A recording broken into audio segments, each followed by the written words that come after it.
She was betrayed by her own family. But she chose to forgive. Muskan's awakening. There are people in this world who are like flowers, radiant yet fragile, blooming in the chaos of life without knowing which gust of wind will come to tear their delicate petals apart. Muskan, her name itself felt like a sweet blessing bestowed upon her life. It meant smile.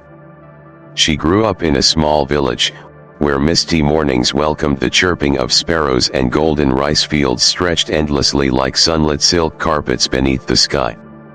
Muskan was strikingly beautiful. But hers wasn't the proud beauty of storybook princesses, nor the blazing kind that demanded every eye in the room. Her beauty was pure, like a dewdrop resting on a lotus leaf, like a burst of laughter on a summer noon, like eyes filled with trust in goodness itself. Everyone in the village spoke of her. That girl, she's like spring sunshine, warming even the oldest hearts. When she smiles, it's as if every sorrow just melts away. And so, her parents, Jamal and Nafisa, gave her that name, hoping her smile would forever be a guiding light in their lives. But perhaps, even God tests his most beautiful creations. Muskan lived in a simple, humble household, poor, yet overflowing with love. She was raised amidst her mother's lullabies and her father's stern but loving wisdom. Even as a child, Muskan cared for her younger siblings, helped in the kitchen, and even wove fishing nets so her father could earn a living by the river. Every step she took seemed to be sewn with golden threads of innocence. But when she reached the age of blossoming, the way people looked at her began to change. Those innocent, admiring gazes began to twist, laced now with desire, hunger, and silent longing. Whispers began to circulate. That girl, she's going to stir up a storm someday. Whoever marries Muskan, it's like being blessed for 3 lifetimes. Her parents understood, a precious gem left unguarded would soon be dulled and dirted by the world. And so, an early marriage was chosen, a safety net, a fortress to protect their daughter's purity. There was no question. No afternoons where Muskan sat beneath the banyan tree dreaming of love. Just one simple evening, inside their modest mud brick home, her father said, "My daughter, I have found a good home for you. He is the son of an old friend, from a noble, respectable family. You'll be happy." Muskan lowered her head, biting her lip. Her eyes, as clear as still water, trembled with silent ripples no one could see. Happy. With a man she'd never met, in a home she had never known. But Muskan had never been taught to challenge fate. That night, she sat quietly under the roofed porch, gazing at the starlit sky.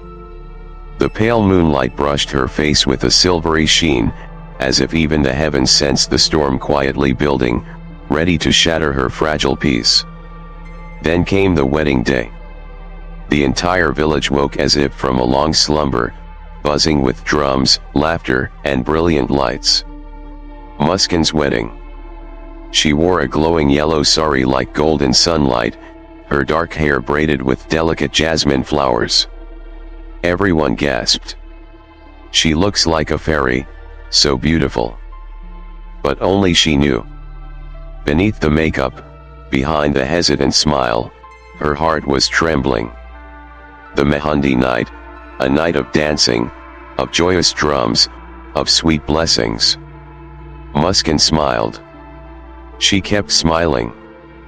But each smile felt like a shard of broken mirror pressed against her skin. Amidst the celebrations, Zoiya, Muskan's childhood friend, appeared. With eyes full of emotion, Zoiya took her hand and whispered, "Come with me, Muskan, just one last time. Let's go to the garden, the one we used to play in. One final night before you enter your new life." Muskan hesitated. She looked back at the glowing house, crowded with guests and laughter. But her gentle heart gave in. No one knew, in that tiny, innocent decision, destiny had already written a story with tears and blood. If you're still watching this video and want to know what lies ahead for Muskan, please comment the number 1 below to let me know you're here. If you haven't subscribed yet, I encourage you to do so and turn on the bell so you never miss a video. Your support helps us keep creating meaningful and inspiring content. That night, the full moon hung faintly in the dark sky, a distant omen that no one noticed. Inside the lit-up house, laughter still echoed. Women were busy painting intricate mehandi designs on one another, vines, flowers, threads of fate drawn into symbols of hope and dreams. In the middle of that joyful chaos, Muskan, the bride of the night, wore a gentle smile. But inside, a strange chill crept through her, curling into every cell like a whisper of dread. So Iya, her shawl draped loosely, leaned in close and urged, "Muskan, let's go. Just for a few minutes. To say goodbye to childhood." Her eyes held something Muskan couldn't read, part sadness, part fierce urgency. Muskan turned to look at her mother, happily chatting with guests. Her father, laughing brightly with relatives. Her feet felt like they were bound by invisible ropes. "I can't, it's my mehandi night." So Iya tightened her grip, whispering as if pleading, "Tomorrow, you're gone. We may never see each other again. One last time, Muskan, for me." The drums, the music, the laughter, it all blurred into the background. And in that swirling chaos, Muskan, sweet, innocent, and far too trusting in friendship, nodded. Throwing a black shawl over her shoulders, Muskan slipped silently out the door. The night air was cool, brushing against her fragile skin, making her shiver. So Iya walked ahead, her steps light and quick, like a shadow. Muskan followed, her legs trembling as if stepping into forbidden lands. They passed through silent alleys where flickering oil lamps swayed like ghostly spirits. The moss-covered walls seemed to whisper warnings, but Muskan either didn't hear them, or chose not to. At last, they reached the old garden, the one where, as little girls, they once ran wild beneath mango trees, laughing as rain soaked them to the bone. Now the ancient mango tree stood hollow and bare, stretching its skeletal branches toward the sky like hands begging for help. Beside it, the old canal, once sparkling like silver glass, now lay dark, silent, and cold. So Iya tugged Muskan down to sit beneath the old mango tree. "Let's just sit here for a moment," she whispered. Muskan gave a faint smile, placing her hands gently on her dress, smoothing out the folds, as if trying to restore order to the storm raging silently inside her. The wind stirred softly. The scent of wildflowers drifted in the air. The hum of insects filled the night, like distant, ghostly whispers. Suddenly, So Iya stood up. "Stay here, okay? I forgot something, just 1 minute." Startled, Muskan grabbed her hand. "Where are you going? Don't leave me here." So Iya gently pulled away, hurriedly replying, "Just a moment, trust me." Before Muskan could react, So Iya had vanished into the darkness, leaving her alone beneath the withering tree. Silence began to swallow Muskan whole. She sat still, her body tense like a tightly drawn bow. Every small sound, the crack of a branch, the chirping of insects, the trickle of distant water, stabbed into her heart like tiny knives. Part of her wanted to run. But the other part, the one that still believed So Iya was like family, kept her frozen in place. 1 minute. Then 2. Time dragged on endlessly, like centuries passing in slow motion. Suddenly, footsteps. Not just one. Heavy, deliberate footsteps, as if someone was grinding the earth beneath them. Muskan spun around. In the pale moonlight, a figure emerged. Tall. Gaunt. Eyes sharp like blades. Babar. The name she had tried to erase from memory. The man she never thought she'd see again. The one who once stood before her, made a proposal, and received a blazing slap in return. Babar's eyes glowed in the dark. He smiled, a cold, venomous smile. Finally, the opportunity has come. Muskan stepped back, her foot catching on a root. Her voice trembled. What are you doing here? He moved closer, each step slow, steady, unstoppable, like a nightmare given form. I came, for revenge, he hissed. Muskan began to shake. She clutched at her shawl, as though that flimsy piece of fabric could shield her from the storm about to break. Muskan tried to retreat, but the old mango tree behind her stood like a cold wall, cutting off every escape. Above, the moon was now nothing but a pale, frozen line in the sky, too faint to reveal the hatred twisting Babar's face. The space between them grew smaller and smaller. Muskan opened her mouth, trying to scream, but her throat clenched tight. The only sound she could make was a choked sob. Please don't do this. Her whisper fell into the void. No one heard. No one answered. Only Babar's dry, bitter laugh echoed back. You humiliated me in front of everyone, remember? Tonight. I take it all back. Then, like a violent wind, he lunged at her. His rough hands gripped her delicate wrists, slamming her down onto the cold, hard earth. Her bright wedding dress was now stained with mud. The smell of wet soil and wild weeds choked her, made her want to vomit. Muskan struggled, sobbed, screamed, but her cries were lost in the thick, suffocating dark. Babar held her down, his eyes bloodshot, like a beast consumed by hunger and madness. Scream louder, the louder you scream, the more it excites me. His vile, filthy words cut into her like blades, scarring her spirit deeper than any wound. In that moment, her entire world collapsed.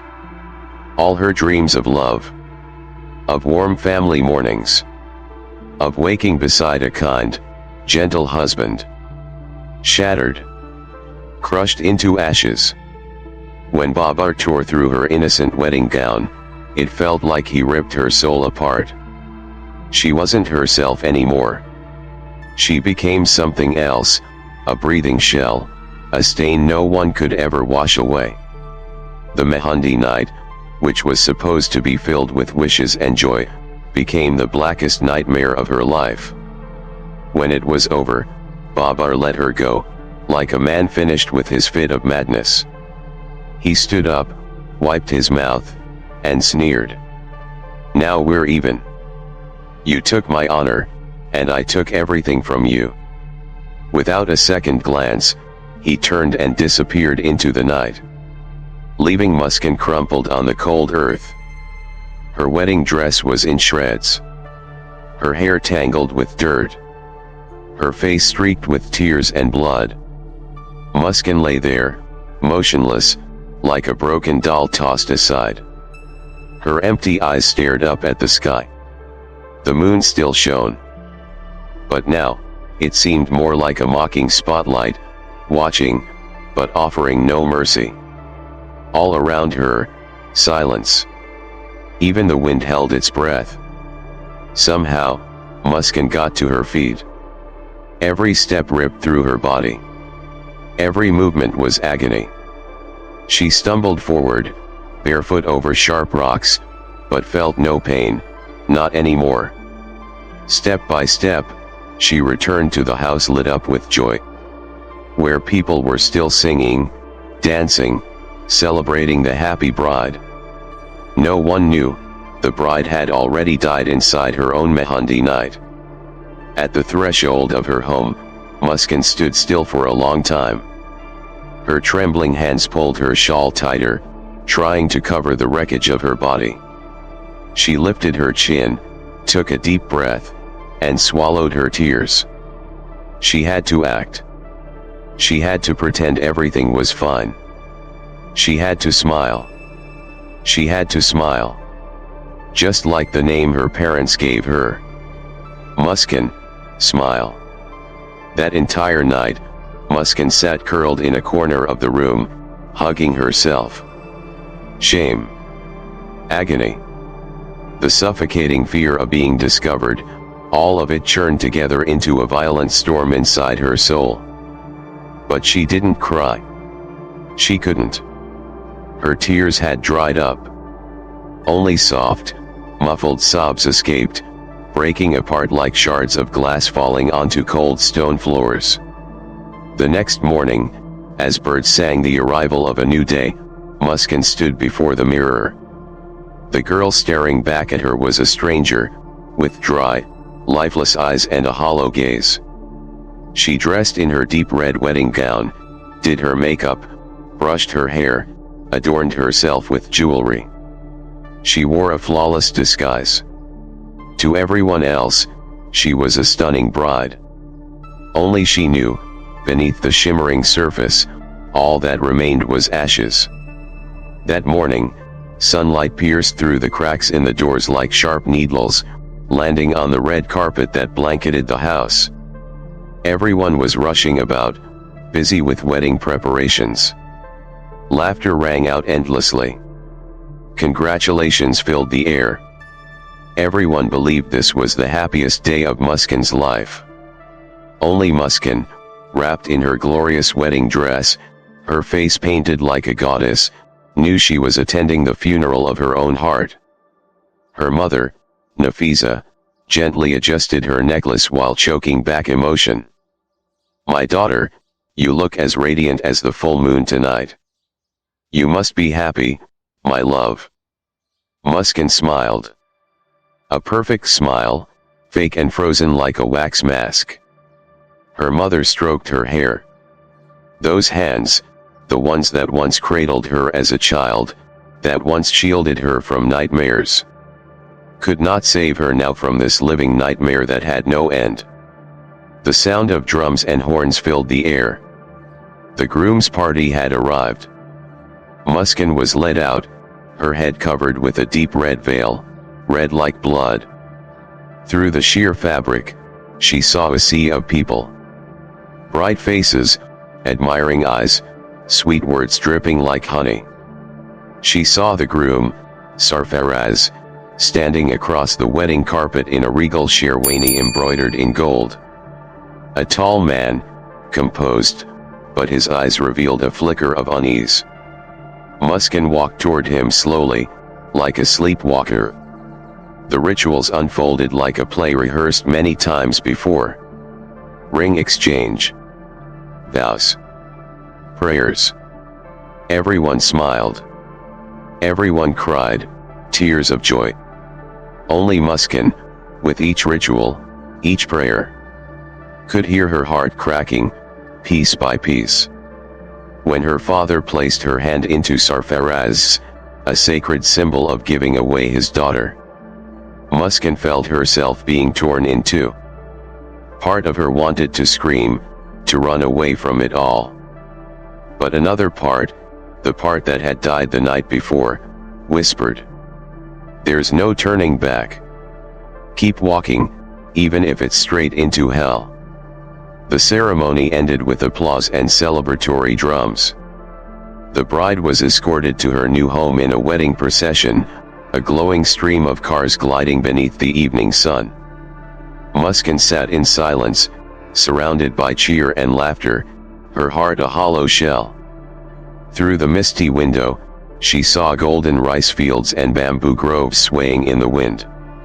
The familiar sights that once warmed her soul now drifted like ghosts, haunting reminders of everything she had lost. They reached her new home. A large, imposing house with ivory white walls and a heavy black iron gate. Her mother-in-law, Jamila, stood waiting at the door, holding a silver tray of flowers and holy water. She sprinkled the water around Muskan, spoke blessings, and helped her inside. Each step Muskan took felt like her feet were being pulled into the ground. Each step a chain dragging her deeper into the unknown. Wedding night. The room was draped in red roses, candles casting a soft, golden glow. Muskan sat on the bed, curled up, head lowered, hands clutching her gown tightly. Every passing second, her heartbeat pounded in her chest like thunder. She knew this moment would shape her fate. She feared Sarfaraz's eyes. Feared his first touch. Feared the explosion of secrets she had buried so deep. The door creaked open. Sarfaraz walked in. He sat down in front of her, his eyes filled with a sorrow that couldn't be named. The air was thick and suffocating. Two souls sat across from each other, both carrying wounds too heavy to speak aloud. Finally, Sarfaraz spoke, his voice hoarse. "Muskan. I'm sorry. I don't deserve you." Muskan lifted her head, confused, looking at him. Sarfaraz clenched his robe, as if wrestling with a pain too raw to utter. I'm not a complete man. I can't be a father. I am infertile." In that moment, Muskan's world collapsed again. She sat frozen. Her mouth opened, trying to speak, but her throat was dry and bitter. Sarfaraz's words sliced through the air. Not just hurting himself, but carving deeper into Muskan's bleeding soul. So, this was destiny. Two people bound not by love, but by secrets, by shame, by scars too deep to be seen. Muskan looked into Sarfaraz's eyes. She saw no contempt, no demand, only a silent plea for forgiveness. And in that strange, quiet moment, between two broken souls, an unspoken agreement was born. "I will keep your secret, if you keep mine." The wedding night ended in silence. No intimacy, no kisses, no words of love. Just two broken souls lying beside each other in the dark, quietly mourning the dreams that had died. Days passed like slow, silent rivers, cold and ceaseless, carrying Muskan farther and farther away from everything she once associated with happiness. Since that fateful night, Muskan and Sarfaraz had shared a roof, but between them stretched a vast distance, greater than any ocean. They were husband and wife in name only. In truth, they were two ghosts inhabiting the same room, haunted by secrets and buried in shame. Muskan woke early every morning. She swept the floors, cooked meals, washed clothes, like a silent shadow. No one complained. No one scolded her. Even her mother-in-law, Jamila, would occasionally offer rare praise. "Muskan's a good girl, takes care of the house well." But Jamila, with her sharp, perceptive eyes, had also noticed one thing. This new bride, as radiant as a full moon, had a light that had completely faded. In the early days, Jamila still tried to probe. Why is this girl always so quiet? A newlywed should be chirping like a bird. Sarfaraz would force a weak smile, dodging the question.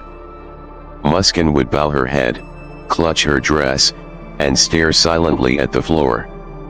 No one knew her soul was now just a vast, barren emptiness. At night, Muskan lay on the cold, wide bed.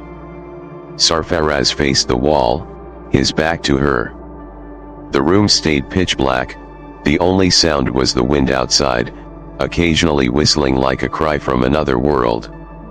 She missed home. Her mother's gentle voice. Her father's kind smile. The warm kitchen, the sunlit afternoons. But Muskan knew she couldn't return. If she did, she would carry only shame and pain back with her. She had to stay. Had to endure, even if every breath felt like it tore at her flesh. A month after the wedding, Sarfaraz, with a grim, distant face, began staying away more often. He made excuses: work, business trips, responsibilities in other cities. Muskan never asked. She didn't even wonder. Between them, there was nothing left to question. Nothing left to explain. Every time Sarfaraz walked out the door, Muskan simply watched. Still as a statue, neither happy nor sad, without complaint. Jamila was different. She noticed. She saw that every time her son returned, he avoided Muskan's gaze. She saw how Muskan grew thinner, paler, her once beautiful face wilting, her eyes sinking into bottomless shadows. Some nights, Jamila would stand quietly outside the couple's bedroom door and listen. No laughter. No conversation. Just a heavy silence, so thick it seemed to choke the very air. One morning, while Muskan was quietly sweeping the courtyard, Jamila walked up and stood with her hands on her hips, tilting her head. "Hey girl, why do you walk around like a ghost all day? Is something wrong?" Muskan looked up and offered a faint, lifeless smile. "No, mother. I'm fine." But Jamila wasn't fooled. She scoffed and muttered, "Fine, huh?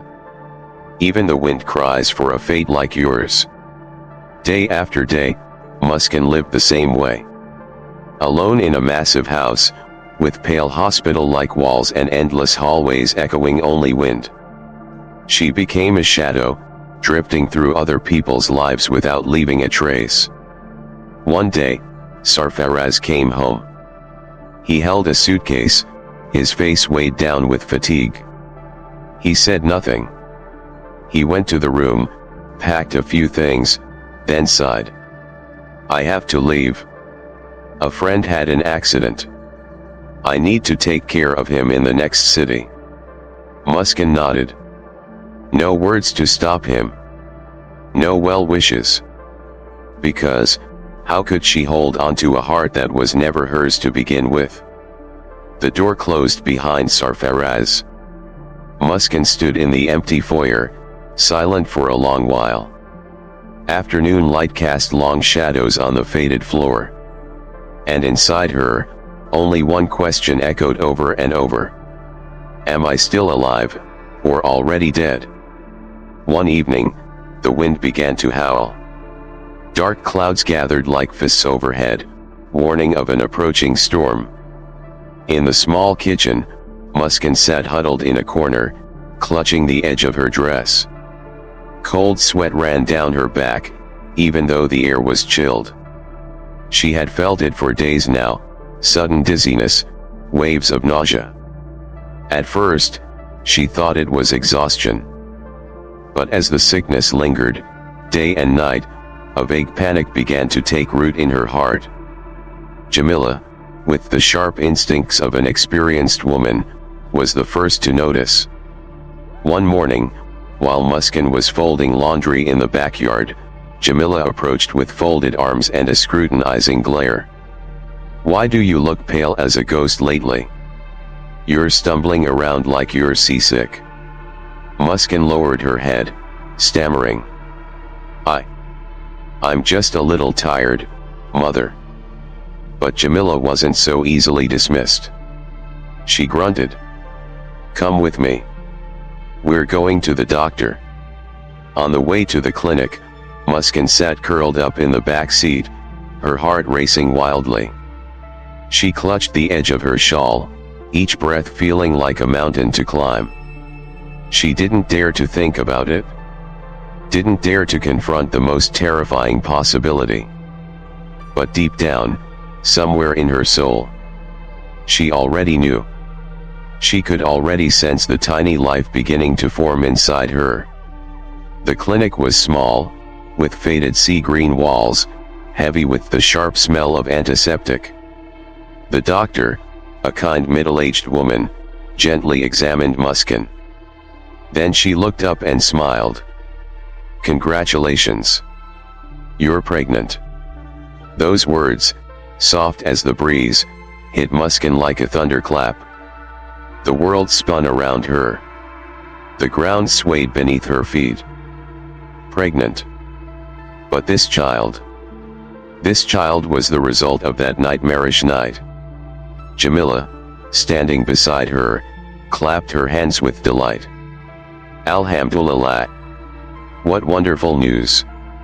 Just barely over a month married and already a blessing." She grabbed Muskan's hand in excitement.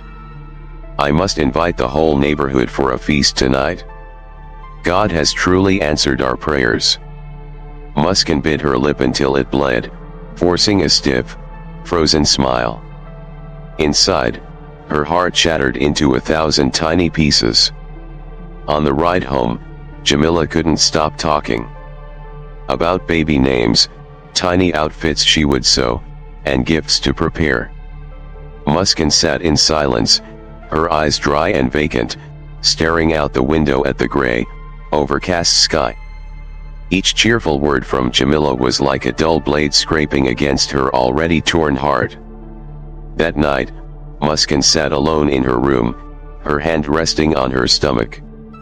It was still flat. No outward change. But inside, a tiny heartbeat had already begun. Muskan broke down crying.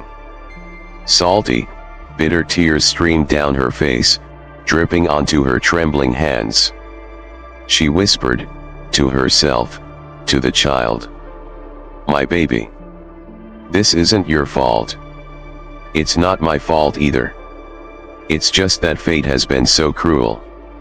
2 days later, Sarfaraz returned. When his mother told him the news, his face immediately darkened. He didn't say a word. Just nodded, a thin smile on his lips. But Muskan saw it clearly. A flash of cold fury in his eyes. That night, after the house had gone to sleep, Sarfaraz entered the room. The door slammed shut behind him with a heavy, hammer-like thud. He stood there, staring at Muskan with eyes like blades. "Why?" Muskan looked up, tears welling in her eyes. Sarfaraz spat out each word, his voice raw and bitter. "Why did you betray me? I trusted you. You promised to keep our secret. And now you're pregnant." Muskan trembled. She didn't know how to explain. Because she hadn't betrayed anyone. She hadn't loved anyone else. She was the victim of a crime. Covering her face, she broke down in sobs. "Please, believe me. I didn't betray you. I'm the one who was hurt." But Sarfaraz turned his back on her, his bitter laugh slicing through the silence. "I'm a broken man. I can't father a child. So tell me, whose baby is it?" Silence. Only Muskan's choked sobs echoed in the pitch-black room. That night, Sarfaraz left. No one knew where he went. Muskan sat by the window all night, holding her belly, whispering, "I'm sorry, my love. I couldn't protect myself. But I swear, I will protect you, with every breath I have left." After that night, in the vast, cold house filled with wind and unspoken silence, everything changed for Muskan. Sarfaraz, once distant and timid, now became like a blade. Every glance, every word he threw at her was sharp and cutting, slicing deeper into her already wounded heart. The next morning, Sarfaraz sat in the living room, staring into nothing. When Muskan brought him tea, he didn't even look up. The cup trembled in her hands, burning her fingers, but she felt nothing. Jamila emerged from the kitchen, beaming with pride. Even distant relatives heard the news and sent gifts. "We must throw a grand celebration." Sarfaraz only sneered. A crooked smile, dripping with sarcasm. When the two of them were alone, Sarfaraz suddenly stood, stormed over to Muskan, and leaned in close. He hissed through clenched teeth. "You'll pay for this filthy game." Muskan flinched, retreating instinctively like a frightened animal cornered. Sarfaraz didn't hit her. He didn't need to. That icy glare of his was enough to kill a piece of her soul each day. From that day forward, Sarfaraz no longer treated Muskan like a human being. He ignored her. No glances. No words. No touch. Each morning, he left the house before dawn. Each night, he returned like an empty shell, silent and detached. The house was filled with laughter from Jamila and the younger sisters. But to Muskan, it all felt like echoes from a distant world. A world she no longer belonged to. One day, Muskan brought a meal into Sarfaraz's room. He looked up, his eyes sweeping over her belly. The place where a tiny life was quietly growing. And coldly said, "Take it away. I won't eat food made by a woman like you." Muskan froze.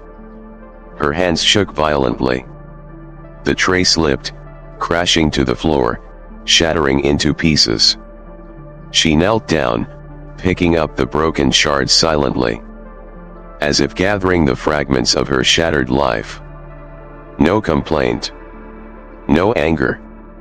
Only the sound of wind shrieking through the windows. Like the cries of lost souls. At night, Muskan curled up on the bed, arms wrapped around her belly. Each time she felt the faintest flutter inside her, tears spilled down again. "My baby.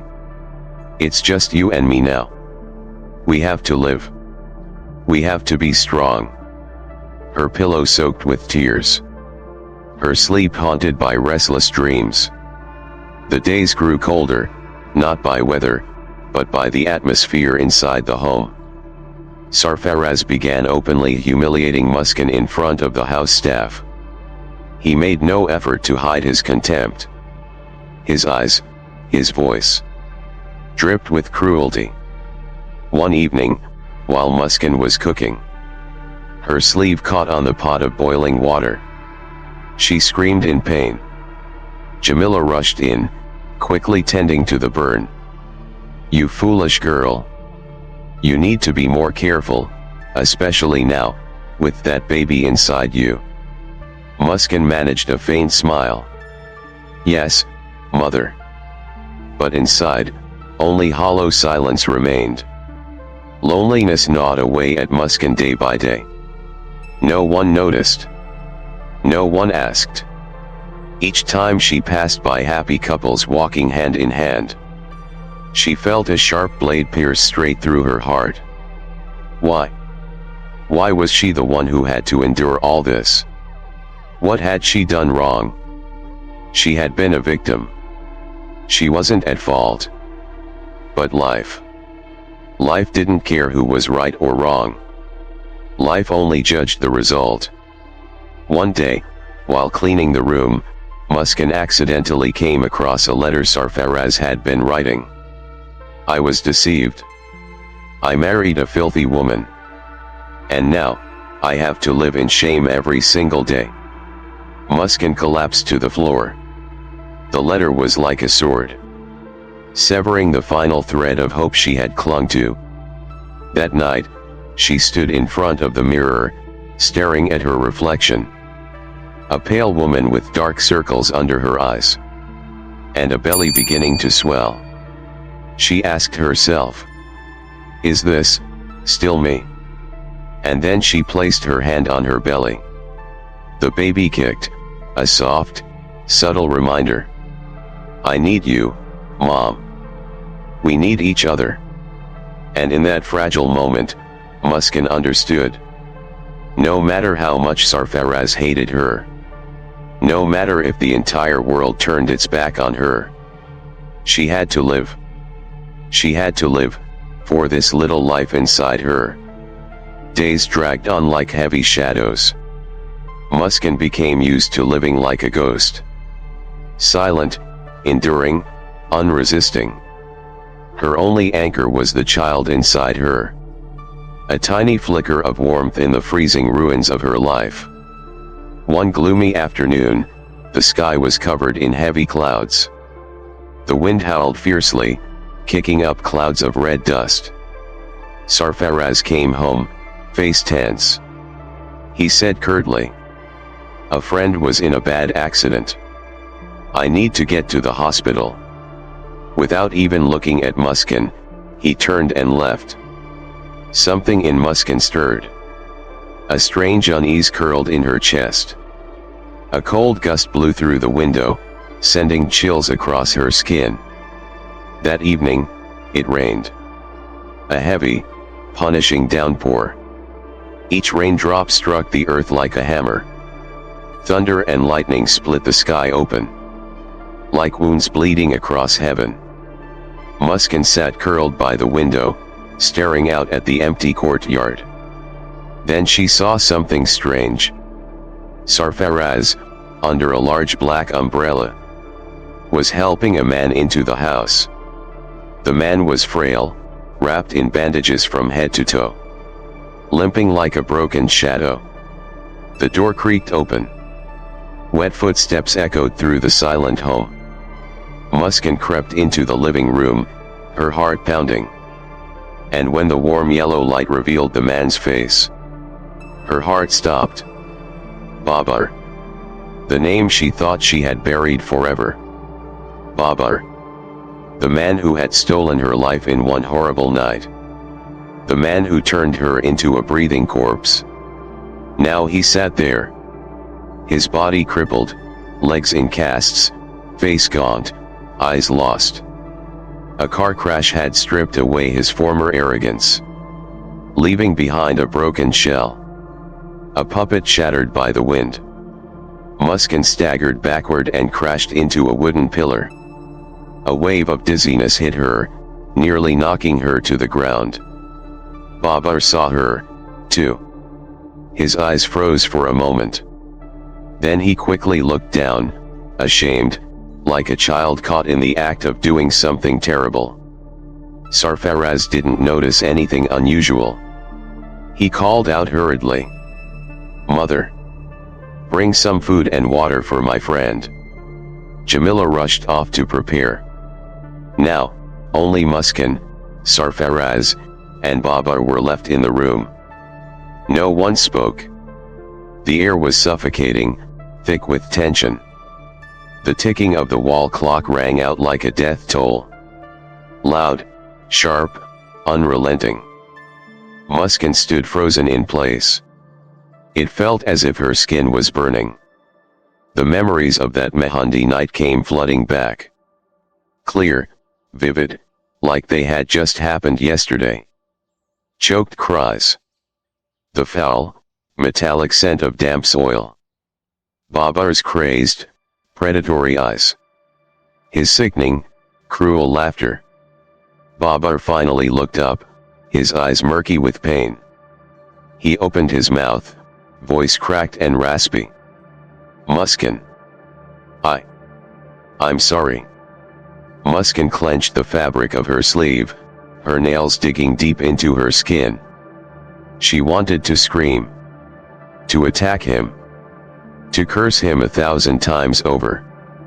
But all she could do was remain silent. A silence more brutal than any curse.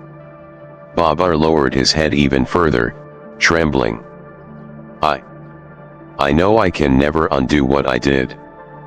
But if I can, please, forgive me. Forgive. Muskan laughed bitterly inside. Forgive the man who killed her youth. Forgive the man who sentenced her to live half a life. In shame, in isolation, in endless darkness. But then she looked at Babar. No longer the monster he once was, but a crippled, hollow shell. A man whose body and soul had both withered and rotted. And in that moment, Muskan felt nothing. No hatred. No rage. Only disgust. And a cold, detached pity. She turned and walked away, saying nothing, leaving Babar to sit there alone, swallowed by the shadows of the hell he had created for himself. That night, Sarfaraz entered the room and found Muskan sitting motionless by the window. He hesitated. "Babar, he's my oldest, dearest friend." Muskan gave a cold, bitter smile. A smile sharp as winter wind. "Yes. Very dear." Sarfaraz didn't catch her tone. He sighed. He said he wanted to see you. To apologize, for the past. Muskan clenched her hand over her belly. She knew. Some wounds don't heal with apologies. But at least fate had delivered Babar his lesson. No crime escapes karma. In the days following that fateful encounter, Muskan moved like a ghost. In her mind, Babar's broken figure haunted her. Crippled, frail, his eyes wild like a drowning man. Not because she still hated him. Not because she still resented him. But because she felt empty. A vast emptiness that had stretched from that cursed Mehndi night all the way to this day. A void nothing could fill. Babar lay confined to the guest room. Sarfaraz cared for him daily, changing bandages, feeding him, washing him. Like a devoted brother. Muskan kept her distance. She avoided him like one avoids a dirty memory buried deep beneath layers of ash. But no matter how far you run, fate always finds a way to force confrontations you never wanted. One stormy night, Sarfaraz banged urgently on Muskan's door, panic in his voice. "Muskan. Babar. Babar is dying." Muskan stared at him, her heart pounding. Without thinking, she ran after him toward the guest room. The lights were dim. The air smelled sharply of antiseptic. On the bed, Babar lay gasping. His eyes sunken. His bony hand trembling as it clutched the blanket. He murmured, "Muskan. Muskan." Sarfaraz turned to her, eyes pleading. "Please. At least hear him, just this once." Muskan slowly stepped toward the bed. When Babar saw her, a faint light flickered in his eyes. Like a dying traveler in the desert catching a glimpse of a distant mirage. He tried to raise his hand, but barely managed to lift it an inch. His voice was faint, broken, barely a whisper. "I'm sorry." A single tear rolled down his hollow cheek. Muskan stood still, unmoving. She didn't speak.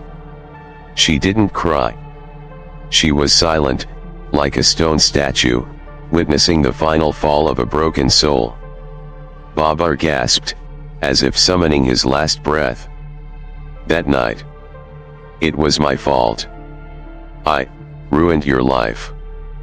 Please, forgive me." The words "forgive me" drifted into the air like his final breath.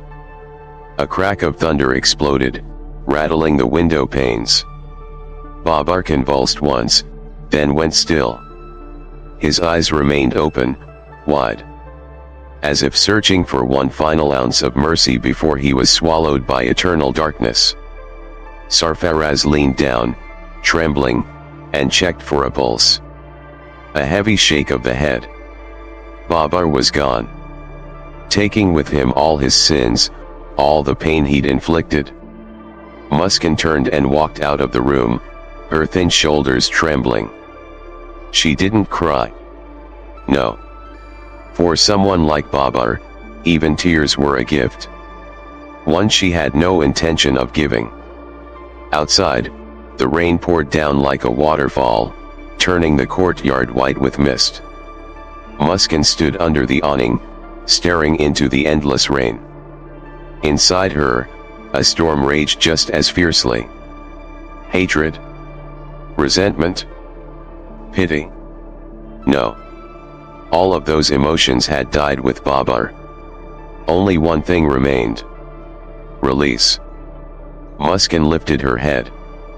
For the first time in what felt like eternity, she took a deep breath, welcoming the cool, clean air of the season's first rain. Raindrops splashed on her face, soaked her clothes, but she didn't care.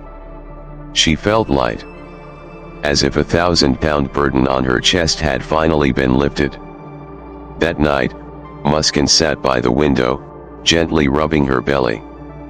The baby kicked, a soft, feeble thump full of life. She smiled. A real smile. Not forced. Not fake. For the first time in ages, Muskan felt she still had a future. At Babar's funeral, Sarfaraz sat numbly on the front steps, smoking one cigarette after another. Muskan stood at a distance, watching. She knew Sarfaraz wasn't a monster like Babar, but he had still hurt her.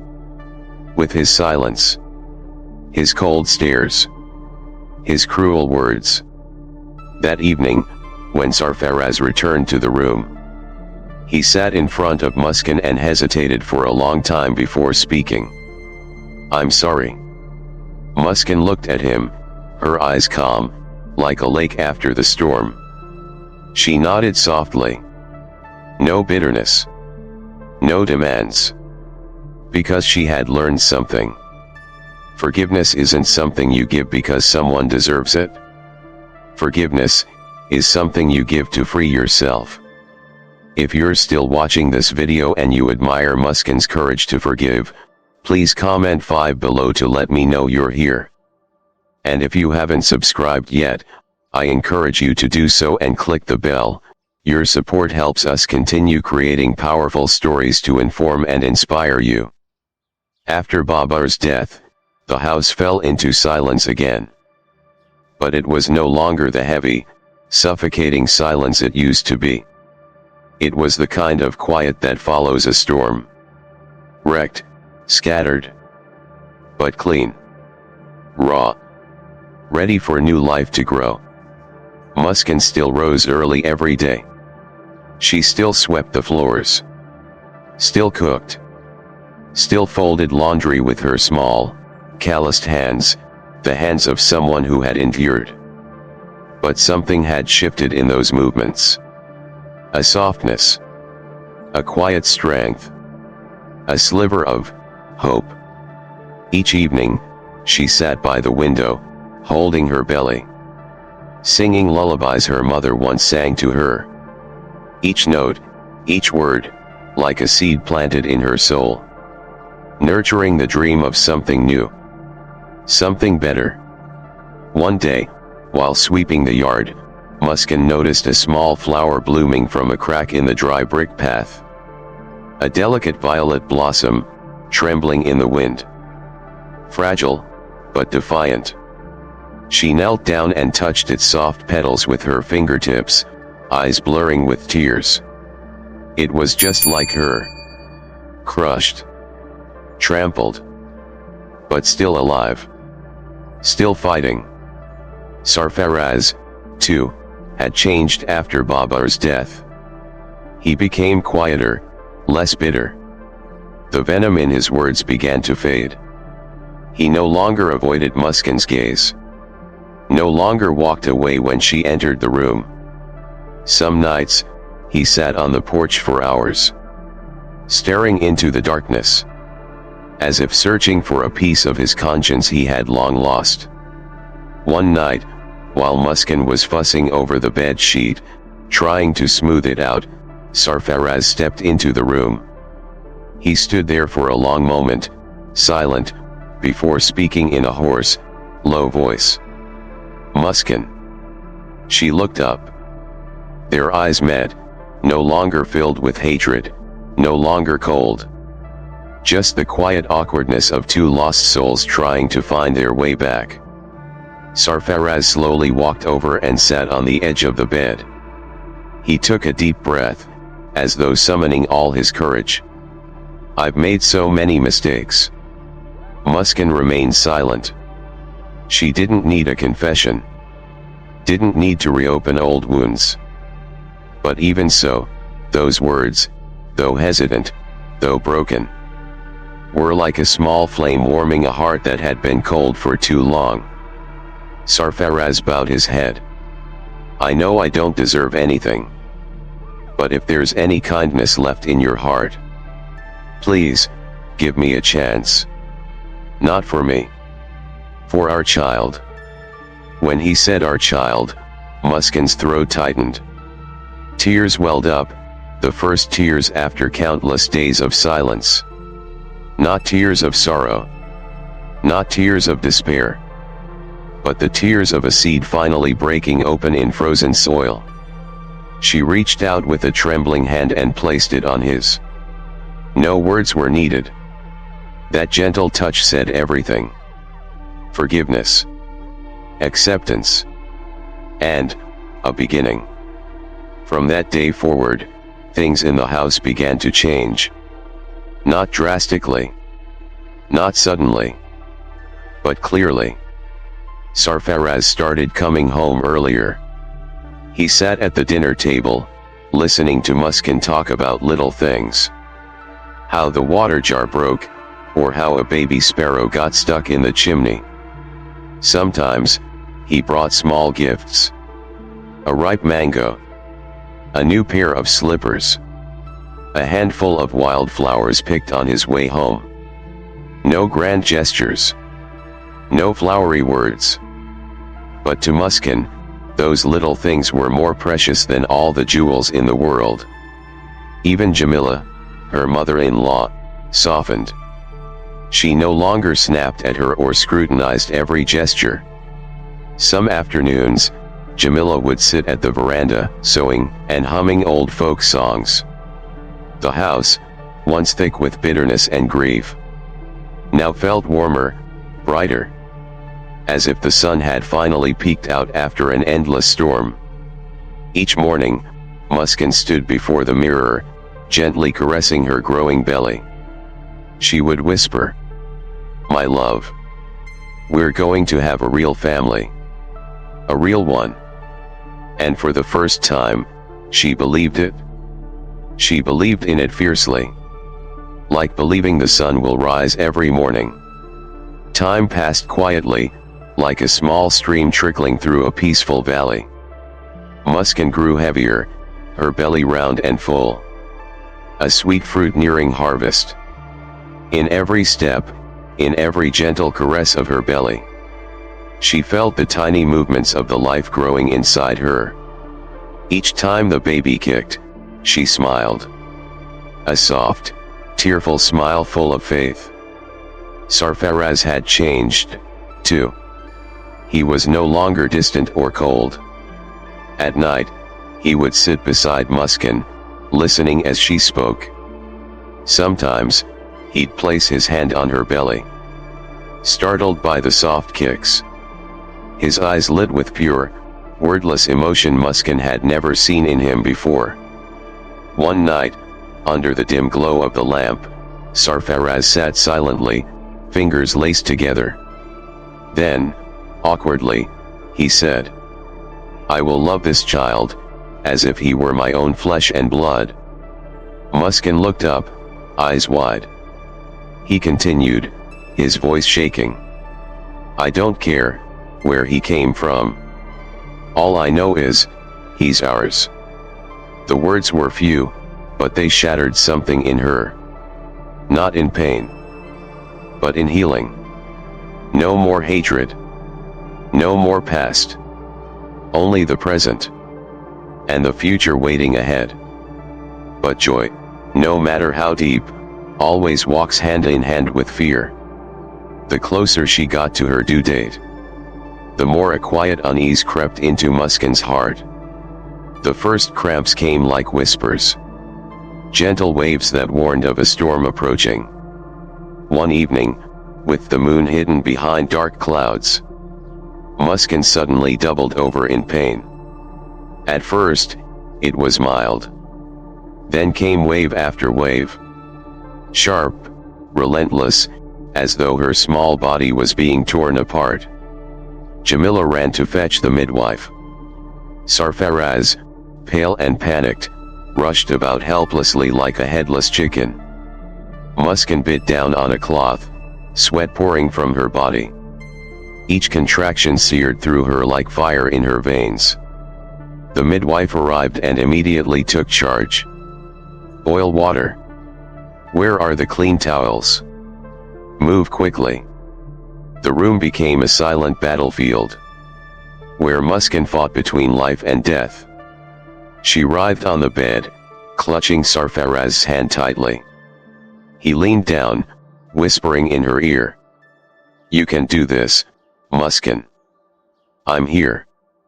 And in that moment, despite all the pain of the past, she knew they were truly together.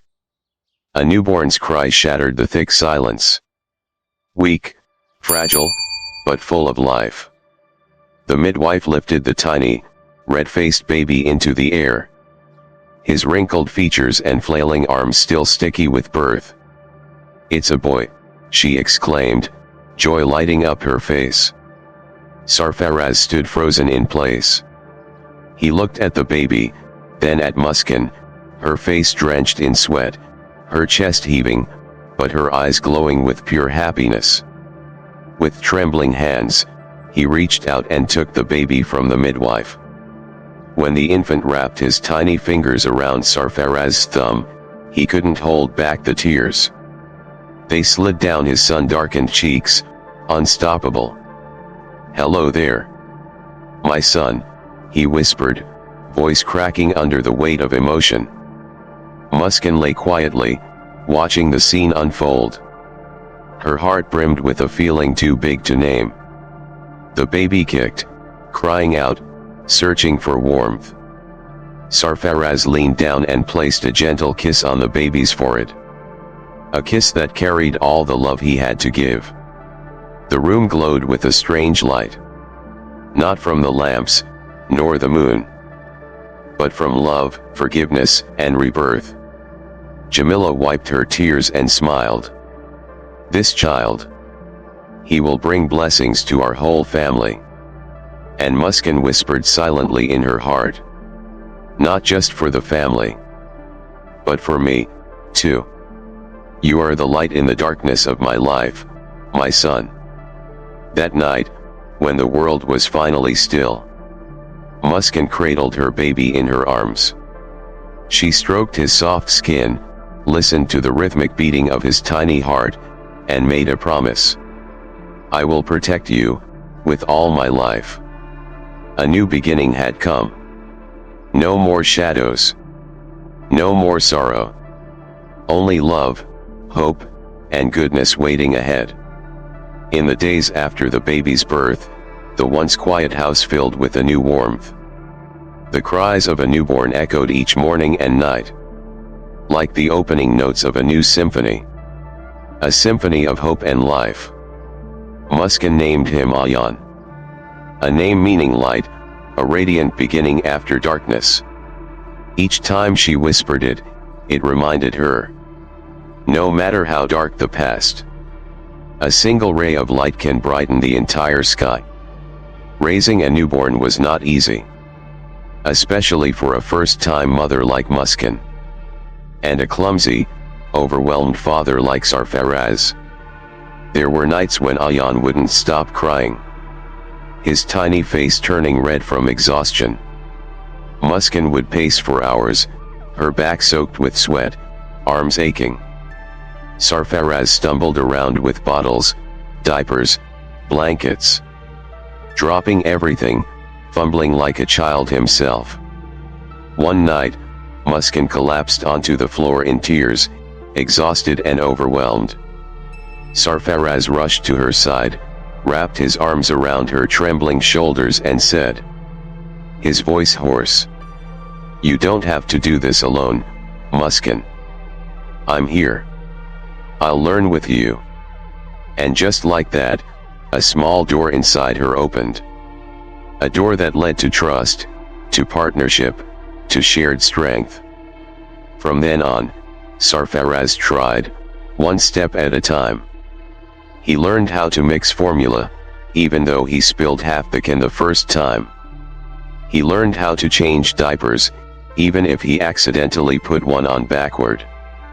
He stayed up at night walking Ayan around the house, humming clumsy lullabies full of warmth. Muskan watched him with a strange, unfamiliar emotion. Not passion, not fiery love, but a deep, quiet peace. The kind she once believed she would never feel again.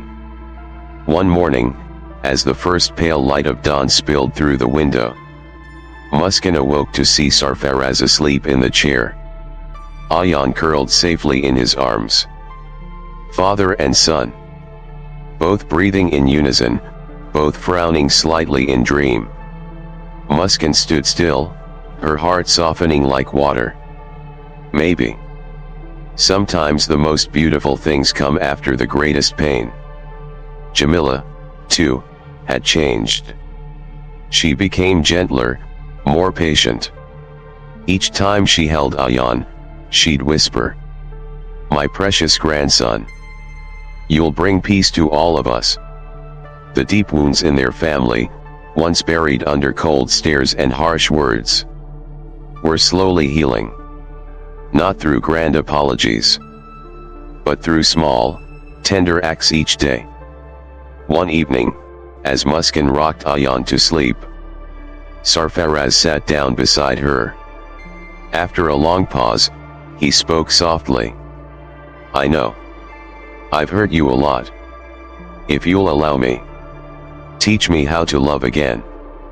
Muskan looked up. Her eyes were full of tears. Not of despair, but of forgiveness.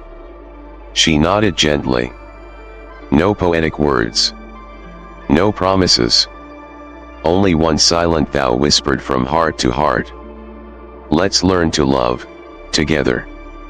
The days passed in simple peace. Ayan grew each day, his tiny smile shining like sunlight straight into their hearts.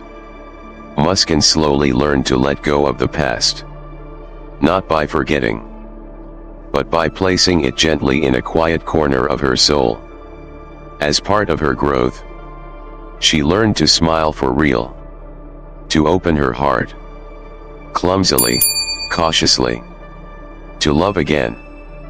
And Sarfaraz, once a man burdened by shame and silence, was becoming, day by day, a real husband, a real father, with all the sincerity and effort he could give. One afternoon, Muskan carried Ayan out into the yard. A gentle breeze rustled the treetops, carrying with it the earthy scent of soil after rain. Ayan giggled, waving his tiny hands in the air. Sarfaraz approached from behind and wrapped his arms around both mother and child. The three of them, standing under the soft glow of twilight, looked like a quiet, perfect painting. Muskan looked up and whispered, "Thank you, God, for not abandoning us in the dark." And in that moment, she knew something for sure. Even if storms return, even if darkness veils the sky once more, I will never be alone again. Because now, she had a family built from wounds, but burning bright and resilient like a flame that would never die. Peace was never meant to be permanent. It is as fragile as morning mist, a single cold gust could sweep it away. And for Muskan, that cold wind came just when she had started to believe she was truly happy.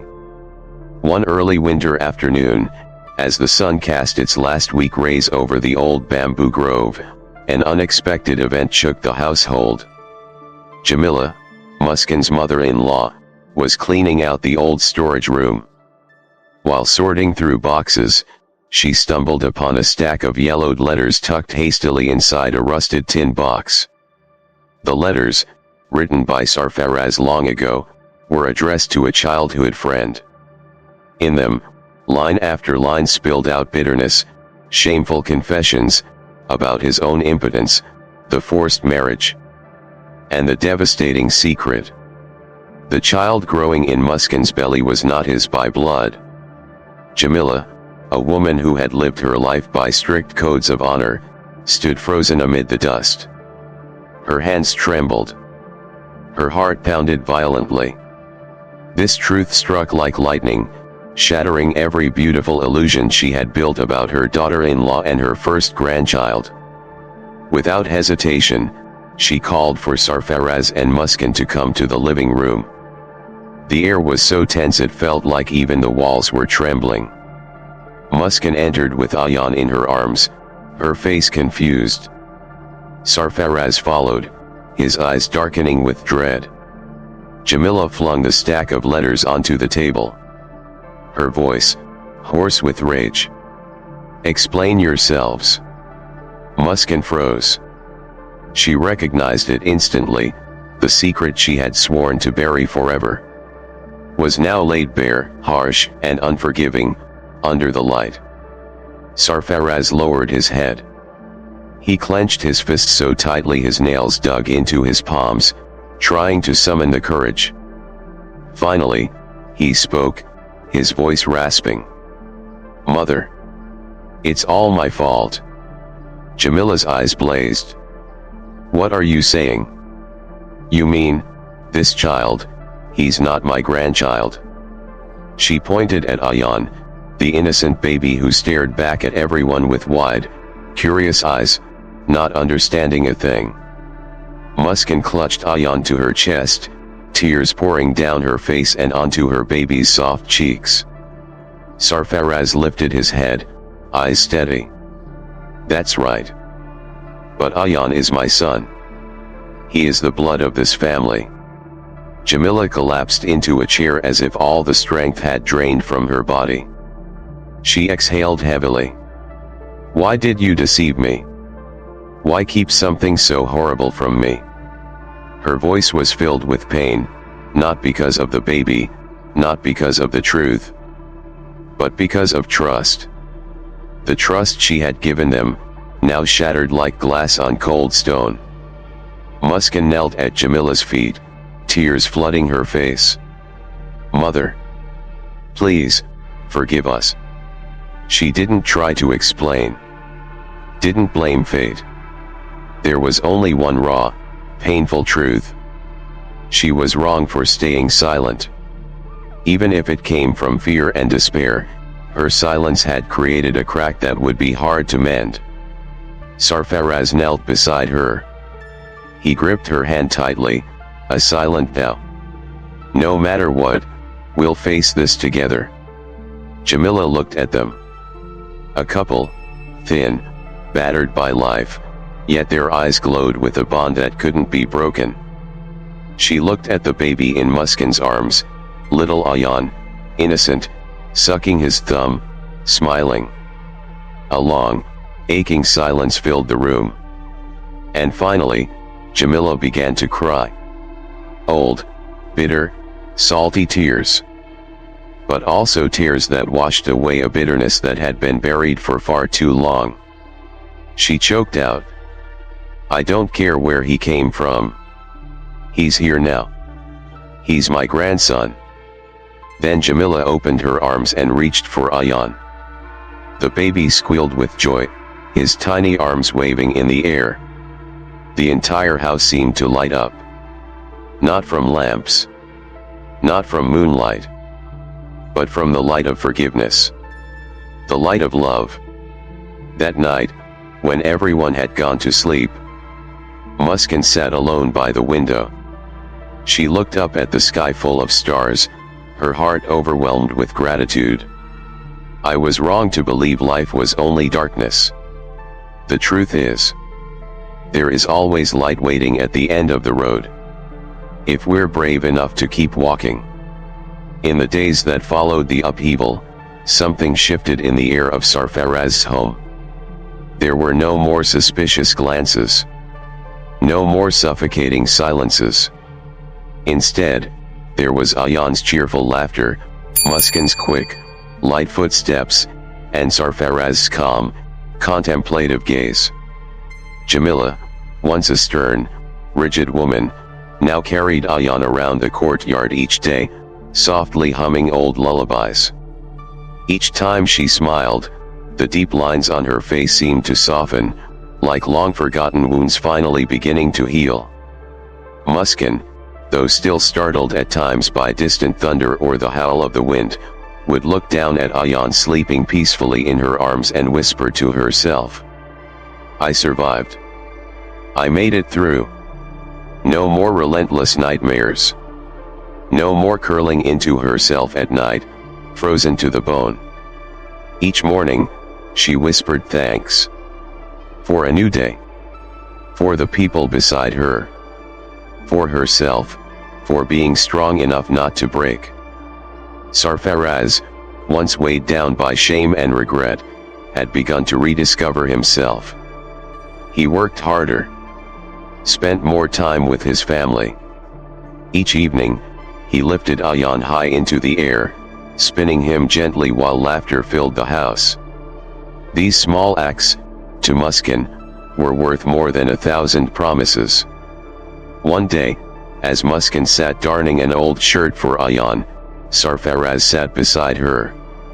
He clumsily took the needle from her hand, struggling for 5 whole minutes just to thread it. Muskan laughed. A clear, sparkling laugh, like wind chimes dancing in the breeze, her first in what felt like forever. Sarfaraz looked at her, his eyes shining. "I want to mend everything with you." That simple sentence, sincere and quiet, felt like a vow, needing no ceremony. Winter gave way to spring. Fresh buds pushed through the soil. Tiny blossoms bloomed in every corner of the garden. And in Muskan's heart, too, a new spring was blossoming. A spring of forgiveness, rebirth, and a quiet, enduring love. One morning, while hanging clothes in the courtyard, Muskan saw Ayan wobbling toward her on his first unsteady steps. He tumbled, rolled, then got up again, grinning from ear to ear. She dropped the cloth in her hand, rushed over, and swept him into her arms.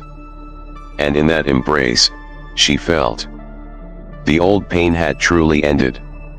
A new journey had begun, one of courage, hope, and deep, unwavering love. That night, Sarfaraz laid out a small mat under the stars. He held Ayan between them, the soft moonlight bathing all three in a gentle silver glow. He placed his hand over Muskan's and whispered, "I can't promise I'll never hurt you again. But I do promise, every time you fall, I'll be the first one to help you stand."